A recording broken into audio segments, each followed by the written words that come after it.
Welcome, everybody, back to the Wholesaling Inc. podcast. My name is Brent Daniels, and again, it is my pleasure to host this episode. Now, on this episode, usually when I start out these episodes, I go into like a rant of 2 or 3 minutes of ideas or thoughts that I've had, or maybe something from a book that I read, but not this time, because this time is going to be 100% focused on the man that I'm interviewing here today, having a discussion with, because he is doing amazing things in Chattanooga, and I want this to be all about him and what he's going to give in the value. So, without further ado, I want to introduce Tag Thompson to the Wholesaling Inc. podcast, to the world. Say hello.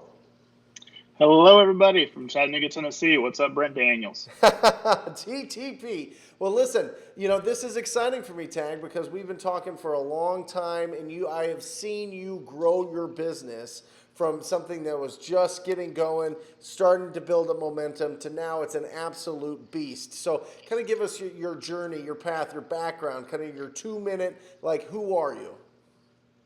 Yeah, so my actual real estate adventure started 14 years ago. Mm-hmm. My wife came home from a seminar that she went to. We were newlyweds. She was looking for a job. She went to this seminar and she told me, hey, I went to this thing and they said you can buy houses with no money.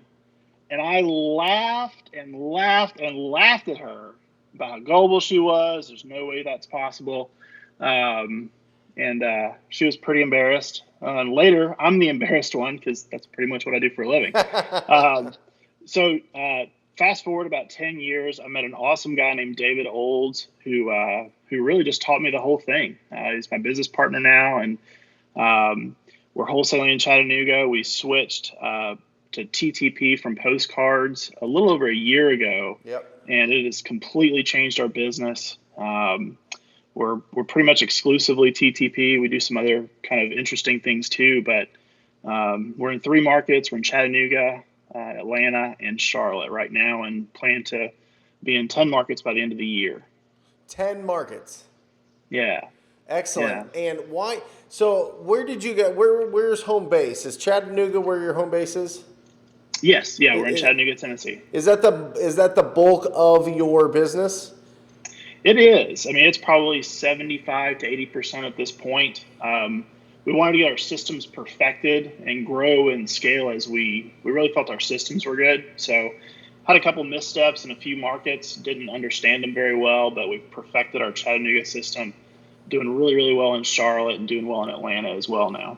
So let me ask you this, because this is just something that I've personally thought of, because I've just stayed in Phoenix, and I've been thinking about going into different markets, or at least it pops up into my head every once in a while. I think it pops up into everybody's head once they start getting a lot of momentum in one place.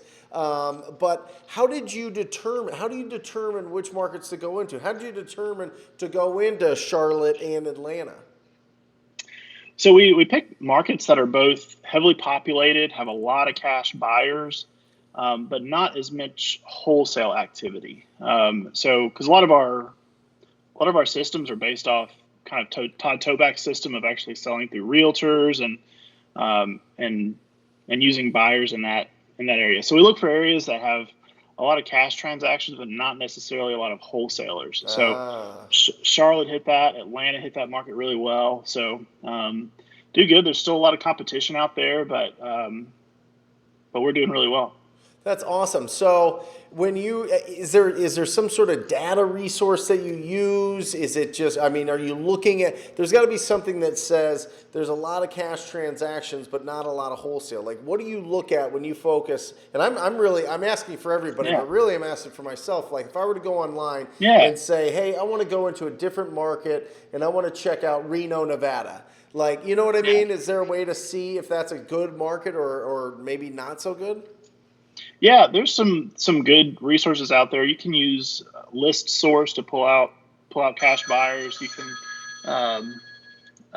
can use a lot of different resources that are kind of free. But the best thing is to talk to a realtor. Yep. Ask them specific questions. Get the data points you're looking at from them, because they can pull a lot of that off of MLS, courthouse records. And getting some good realtors on your side is always a good thing.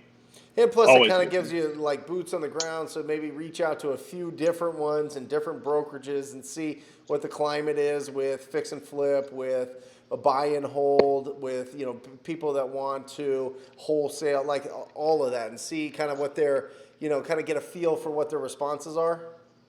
Yeah, and depending on where you're actually looking at, a lot of them can actually give you renovation cost, like which houses are actually flipped, how much the flips were. I mean, they can give you a lot of information. So give them specific data points, let them do the research for you. And it's actually amazing how much realtors are willing to speak to Oh you yeah. and other investors aren't. You Yeah. know what No, I you're mean? absolutely right. Like, I Yeah. think it's a tragedy out there that a lot of investors don't network more with each other. But if they know that you're new or you're thinking about coming to their market, they're like either going to tell you the exact opposite of what's going on, or they're going to not tell you anything, which is more likely. Which, that's why you go to a realtor, because a realtor at some point thinks that they're going to represent you as either a buyer's agent or a listing agent, which they certainly could. Plus, the advantage of having an agent in your pocket, or at least the advantage to them, the value to them is, as you're going through and getting leads in their market that you can't buy because the numbers aren't right, you can refer them. You can give them, you can Yeah. at least do something, just depending on if you're licensed or not, or whatever the state, allows. But there can be some sort of collaboration there. At least they can list your properties if you do decide to flip them or bring you Yeah. buyers. Yeah, I don't know that I've ever asked a question to a realtor that they weren't willing to give me the information. With Right? nothing has changed. I mean, I mean, I was just talking to a realtor here in Chattanooga, and I think there were 10,000 transactions in Chattanooga last month, and there's 2,100 realtors. So these guys are like desperate to get deals. Oh yeah. So they'll work their butts off for you. They That's really will. awesome. That is awesome. So you determine which good places, which places are solid. You guys have already hand selected another 7. You're going to be rolling out. Like, tell me what your team looks like. Like, who works for you? You mentioned you have a partner, right? Did you say Scott? David Olds, yeah, David. I'm David. sorry, David. David handles all of my disposition. So we're pretty well bifurcated in our Yep. business. I focus on lead generation, acquisitions, and then David actually disposes of all the contracts. Um, so he's got a few assistants and people that work with him. I've got a team of cold callers. We've got, I think, 6 seats here. I've got 2 that work from home. I'm about to hire my second acquisition manager, actually my second and third acquisition managers this week. So we've got, and we've also got 1, 2, 3, 4, 5 people on the boots on the ground in each of these markets. Yep. So Awesome. So you've got 6 cold callers. I assume you're paying them hourly, right? yes, Or are so you bringing them in we pay them an hourly wage okay. plus a spiff if Yep. one of their leads closes. And then what about your acquisition managers? Commission only? We pay them a direct payment as soon as they get a contract. So they get $200 the day they get a contract. And then we pay them 5% when it closes. Awesome. So, yeah. Awesome, good. And so with 5%, because these things range with acquisition managers, with 5%, that is obviously a calculation because you guys do a lot of volume, Yes. Yeah. right? Our guys do 3 contracts a week. 3 So, contracts a week. That is what I'm talking about. Like, this is why we're getting good. Like, we got all the who are you, what do you do, right? You've connected to whoever's listening to this. They're kind of feeling your vibe, and then you just dropped. Oh, I have 2 and 3. I have 3 acquisition managers getting 3 contracts a week. Boom, right? Like, that's what I'm talking about. That's why like this is so important to have Tag on here, because one, he's in 3 different markets, which a lot of people are interested in being in different markets, and they're frightened of it and they're scared of it and they're not sure how to do it. So he showed you how to do it. Go find where the cash buyers are. Go talk to agents. This isn't education. These are instructions. Go do these things. Stop just thinking about it. So go do those things, and then you've got acquisition managers that are getting 3 contracts a week each. So how are they getting their leads? What are you doing to fill up your pipeline? yeah, one of my early mentors, well before real estate, told me that you need to find your goal, find the data of somebody who has done your goal before, and then just reverse engineer it into what you need to do. So we figured out that, X amount of leads equals X amount of contracts. Mm-hmm. So our lead gen department works really, really hard to make sure that our acquisition managers are overflowing with leads. They have so many that it's hard for them to manage. Now, we never lose a lead. Never, ever, ever, ever, ever lose a lead. Yeah. But every week they get anywhere from 10 to 15 fresh, qualified leads to work through, as well as just a mountain of follow-ups to get through. So we've broken it down into a pretty specific system. We always want to have 40 leads in what kind of we call the new or unqualified lead bucket. Yep. So we want to have 40 in there. We want to have 20 leads they're qualified leads, but there's just something that keeps them from signing a contract. Whether it's a timing issue or maybe our price is not really close on where we want to be. Yeah. So we'll have 20 in that bucket. We want to have 10 that we call our hit list items. So these are 10 deals that they could close today. Like it's just our numbers are just a little bit off, or maybe they've got to get some mortgage information, or maybe they've got to get permission. That's one of the things we talk about a lot is some of these people need to get permission from a son or a parent or a cousin or somebody. They need to get permission. So we talk a lot about those. Those are the ones that are on our hit list. And every day we sit down and say, who on this list is going to sign a contract today? Yep. And if you keep those buckets full, it's almost impossible not to close 3 a week. It really is. It's almost impossible not to. That's it. And it's just bringing them in, right? It's just constantly bringing in. And you're on the phones. You got 8 people on the phones bringing in these leads, right? What else are you doing? What else are you doing to bring in for the inflow of your pipeline? So we do cold calling all of our list. Obviously, we also do some text blasting. We've gotten into that recently, and that's been incredibly successful. Yep. We do a thing called hunting, which is we isolate the people that we haven't been able to get on the phone, and their mail was returned. So these people aren't reachable through mail or through calling them. Yep. And I have a team of callers who essentially stalk these people down. We call relatives. We do whatever we have to do to get in touch with that person. And I've probably gotten 5 contracts this year from people who were completely unreachable by traditional methods. I love it. What are you calling the hunter list? Yeah, we call them our hunters. Like they're our hunters. So how do you find them? So each of these hunters has access to things like peoplefinders.com, white pages. They go through all that. They go through the easy stuff first, so they make sure that all the phone numbers have been reached out to make sure all the mail can't get to them. Yep. If those are no's, then we go through all the email addresses that are listed. Yep. If nothing works there, then we try to find them on social media. Can't find them on social media, then it's on to relatives. So we'll reach out to near relatives, find their information.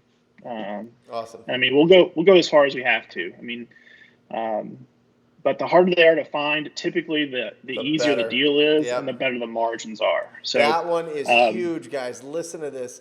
That is huge. Listen, if you can't find their phone number, if you can't find where they're at, you can't get them by mail or phone, don't give up. There are ways. And we've got Corey Crane in our TTP program who owns American Tracers that can find anything on anybody. I mean, he probably knows your exact location right now. but yeah, Corey's awesome. But yeah, for no real, doubt. they can pull a lot of information there and get you the info. And I've been hearing about people sending people direct messages on Facebook, on Instagram, on all sorts of things to try to get a hold of them because they can't get their phone numbers. They don't know how, where they're living, but they still own property. And these people, they end up selling their houses to people that just go that extra step. So that is huge. I love that you mentioned that. That is really, really big for sure. Yeah. I actually just came from an open house for a contract we locked up last week. And we'll make a $50,000 assignment fee on it, but it was one of those that he had his tax mail going to a PO box that he never checked, had no phone numbers that worked. And we tracked him down through a relative, and he essentially gave the house away because he didn't really know what else to do. So got a great deal. Yeah, got a really, really good deal on it. So Awesome. Absolutely love it. And do you have your, so you have an office, right? So you have your people come into your office, make some calls, and you guys are all like you're building a culture there of being really, really proactive and getting all over these leads, right? Do your people come in, like, do your acquisition managers come in to the office? Does you said you had 6 people that make cold calls. So is there just phone calls going day after day? I mean, just going all day long? Yeah, it git's pretty exciting when everybody's in the office at the same time.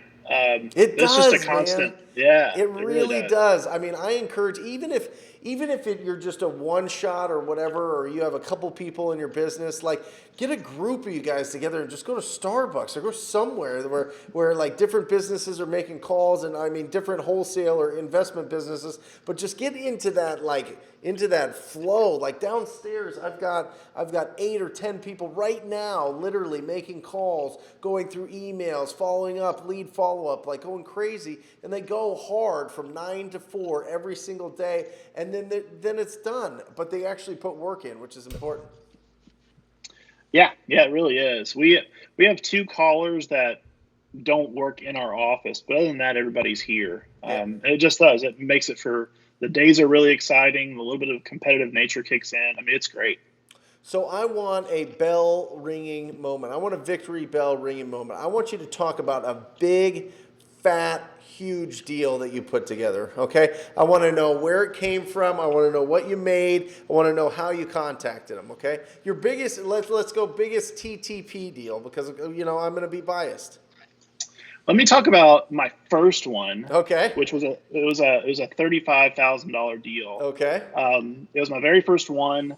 I barely started, and David Olds, my now business partner, called me while he was on a cruise and said, "Hey, I've got this guy. He wants to buy this duplex. Can you go show him around? I'll spiff you some money on it." He said, "I want to get $75,000 for it." And I said, "Okay, great." So I met this guy out there, had no idea what I was doing at the time, and got out there with the guy, and I couldn't remember how much David said to sell this thing for. And David's on a cruise. I couldn't get in touch with him. Yeah. So the guy asked me how much we wanted for it. Couldn't even get inside because it had tenants. I didn't know how to do any of that. Yeah. So I showed him some pictures on my phone of the inside of it. We're in the driveway, and I said, "Well, David needs at least $85,000 for it." Just pulled the number out of thin air. Yeah. Yeah. So it turned a $25,000 deal into a $35,000 deal. We closed the next week. Bing, bang, boom, easiest thing in the world. And that's what convinced me to get into wholesaling full time. I love was that transaction. That is awesome. And that was one from him. What about a big TTP deal? Let's see, man. We've had a bunch of 35s and 40s.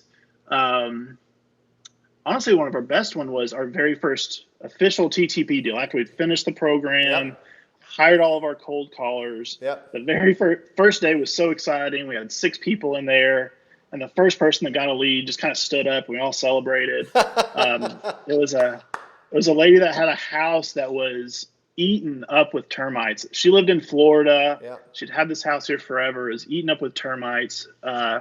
She owed $25,000 on a mortgage still on this house. And for our numbers to work, we had to have it at like 15, I think. Yeah. And so our acquisition guy went out there. The lady brought $10,000 to closing to get rid of the house. We ended up making $25,000 in our very first TTP deal. And what was the awesome. list? That was, I think we started with an absentee owner list. Awesome. Yeah. So $25,000 on your first TTP deal. Yeah. Yep. Do it. My man. That's awesome. I love it. So, but now you're cranking, right? So now you're doing 6 to 9 deals a week. You're building this thing up. You're going. How do you go into a new market and build a cash buyer database? Because I get it. Like, we can pull lists, we can get the phone numbers, we know what to say. How do you sell your deals? You've got a unique system for this, I think. Yeah. So we started out kind of with a JV model. That's all we wanted to do was lock up deals and then have JVs in that city that would sell So them that JV already had the means buyer's joint list. venture. So that essentially means you find somebody that's in the market that you're going after that has a good cash buyer database. You joint venture with them. Go ahead. Yeah, so that was our initial idea, and some people have made that work very well. I think Maxwell does that. There's some guys in Jacksonville that do really well. I'm not sure why, but it just didn't work with our personalities. Like we couldn't control the deal. When things would kind of go sideways, we had a certain way that we wanted to handle it, and our JVs just didn't handle it the same way. So we got away from that, and now our system is we have 2 boots on the ground people that are vital to our virtual markets. Mm-hmm. The first is an employee that we have, and this person, they're the one that interacts with the seller. They take pictures. They're the point of contact for everything. Meet them at the title company. This person does everything on the ground in our virtual markets. And then we have a realtor who, Todd Toback will tell you they need to be your employee. They work for you. They do exactly what you tell them to. And they're the person that helps us get it sold. So we go into a new market with no buyer's list. Right. Right. None at all. We use everything goes on the MLS. Everything gets sold through MLS with a realtor on the ground. Awesome. And that leverages the biggest buyer database there is. Sure does. Yeah. Yeah. And Do you have any issues? Is there any issues that you run into, or do you look at the market and make sure that the MLS is okay with listing these wholesale properties on the market? You know what I mean? I think that's the big fear with people. Yeah, and there are some states we have to avoid completely, like Ohio. We can't get anywhere near that. There's some states you have to avoid, but a lot of states are getting a lot more comfortable with them.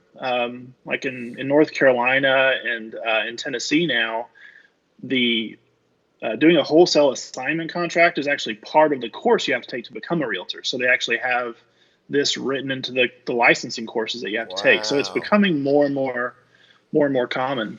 But the best thing we love about it is that, a lot of times when you dispose of a property as a wholesaler, you can't negotiate the price up. So if you list it at $100,000 and someone says, I'll give you $100,000, you're going to take $100,000. But with a realtor, well, if they offer $100,000, we'll counter at 110. Yeah. And we can, because you'll have multiple parties involved in it and really drive that number up. Yep. So it's made a lot of our $10,000 deals. It's turned them into $30,000 deals because of that. That's incredible. And does your agent do all of kind of what I call it in my business is like a disposition checklist. So they take pictures, they get access by either putting a lockbox on it or scheduling with the owner or tenants. Does your agent do all of that part? No, and again, it's part of our own hang up, just kind of the control thing. So our boots on the ground person, they'll take the pictures, they'll put the lockbox on.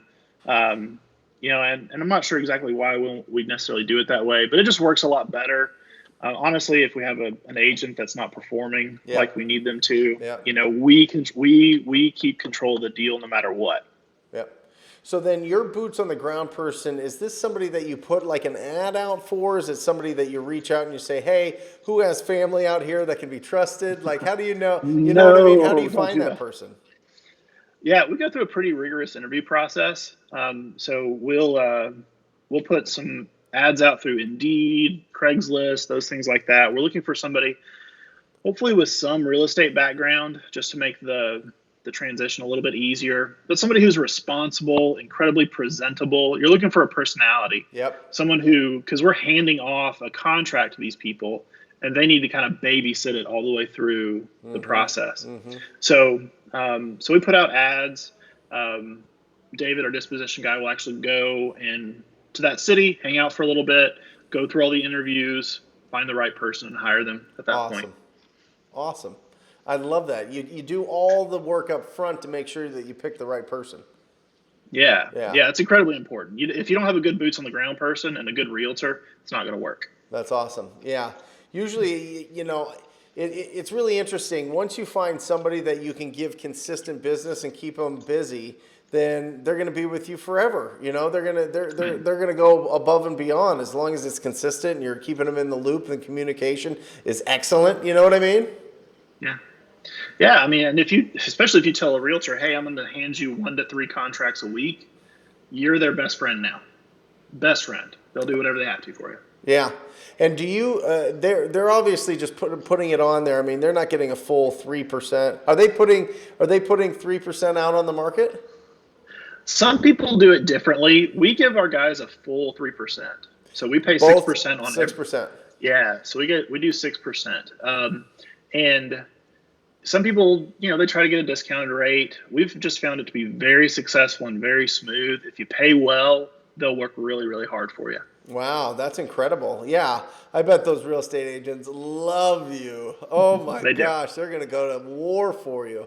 I mean, you get the right one in there that's basically you're an employee, they're your employee because you're going to keep them busy. Oh my gosh.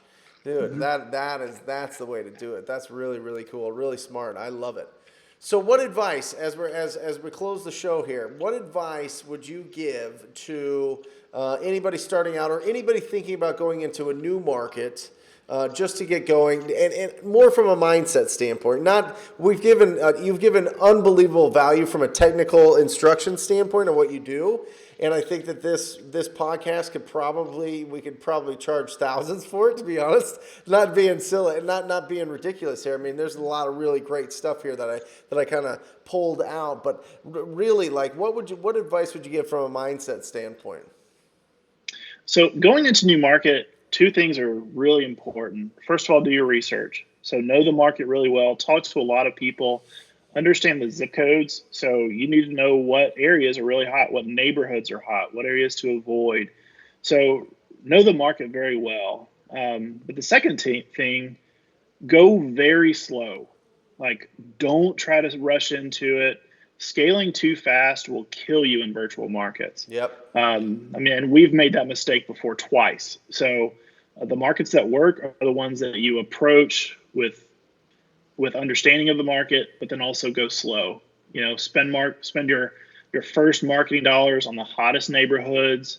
Don't go overboard because you might get too many leads to handle to test your systems. Yep. Because you're starting a whole new business when you're in virtual markets, and you got a whole new business, probably can't handle the amount of leads that your kind of concrete business can handle. Yep. So start out a little slow.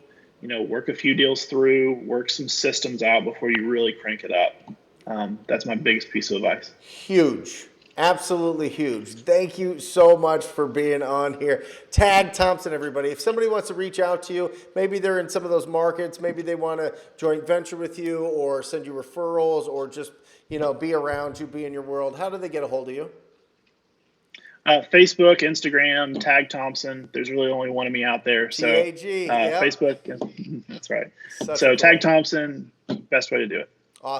Awesome, guys. And if you are interested in joining the most proactive group in real estate, it is the TTP program. Not only will you get everything you need to run your cold calling marketing channel, the absolute best, most successful, proven around the country. Not only will you get that, but you get access to a network of people like Tag Thompson that are going bananas with their business. People that reach out through our private Facebook group and it is extremely, the Facebook group has just been beyond my wildest imagination on how much support and cheerleading there is in that. So if you are interested in that, go to wholesalinginc.com/TTP. That's wholesalinginc.com/TTP. Until next time, I encourage you to talk to people. See you guys.